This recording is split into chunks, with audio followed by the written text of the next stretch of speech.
என்னை யாருமே மதிக்கவில்லையே, என் திறமைகளை யாரும் அங்கீகரிக்கவில்லையே என்று மூலையில் அமர்ந்து அழுது கொண்டிருக்கிறாயா? என் அன்பு பிள்ளையே, உலகத்தின் கணக்கு வேறு, தேவனுடைய திட்டம் வேறு.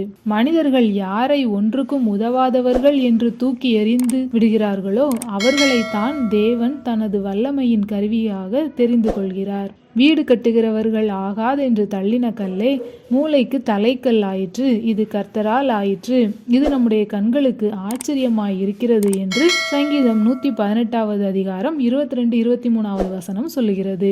அண்ணன்மாரால் புறக்கணிக்கப்பட்ட தாவீதுதான் கோலியாத்தை வீழ்த்தி இஸ்ரவேலின் ராஜாவானான். விற்கப்பட்டு அடிமையான யோசேப்பு தான் தேசத்திற்கே அதிபதியானான். மனிதர்கள் உன்னை அற்பமாய் எண்ணும் இந்த நாட்களில்தான் தேவன் உன்னை ஒரு பெரிய சாட்சியாக உருவாக்கி கொண்டிருக்கிறார். உலகம் உன்னை புறக்கணிக்கலாம், ஆனால் கர்த்தர் உன்னை தன் உள்ளங்கைகளில் வரைந்து வைத்திருக்கிறார். ஞானிகளை வெட்கப்படுத்தும்படி தேவன் உலகத்தில் பைத்தியமானவைகளை தெரிந்து கொண்டார். பலமுள்ளவைகளை வெட்கப்படுத்தும்படி தேவன் உலகத்தில் பலவீனமானவைகளை தெரிந்து கொண்டார் என்று 1 கொரிந்தியர் 1 அதிகாரம் 27 வசனம் சொல்லுகிறது.